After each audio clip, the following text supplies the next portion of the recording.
எனக்கு நல்லா தெரிஞ்சு 7:50 நான் வீடியோவில் பார்க்கும்போது என் பையனை தூக்கிட்டு போகிறாங்க. அது நான் பார்த்து ஜிஹெச்சில் பார்த்தேன். என் பையனை பார்த்தது ஜிஹெச்சில் பார்த்தேன். ஆனால் அதுக்கு 7:50 பார்த்துட்டு நான் 8 மணியெல்லாம் இருக்கும்.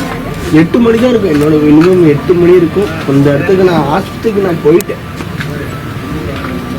ஆனால் போலீஸ் அந்த இவங்க கூட அக்கா இருக்காங்க. அக்கா வந்து எப்படின்னா ஸ்கூட்டி வந்து மேலே வந்துச்சு. அக்கா மேலே ஸ்கூட்டி வந்துச்சுங்க. அக்கா வந்து கையில் வச்சிருந்தாங்க. அக்கா கையில் வச்சுட்டு அக்கா என்ன பண்ணிட்டாங்க, தூக்கி சரி நம்ம போனாலும் பரவாயில்ல, சரி காப்பாற்றலாம் அப்படின்னு நினச்சிட்டாங்க போல இருக்கு. அக்கா தூக்கி வந்து இன்னொருத்தங்கிட்ட கொடுத்தாங்க. அவங்க வந்து அந்த கூட்ட நெரிசலில் ஏதோ இந்த 41 பேரோட சேர்ந்து அவங்களும் இறந்துருக்காங்க. கூட்ட நெரிசலோட சேர்ந்து அவங்களும் இறந்துருக்காங்க.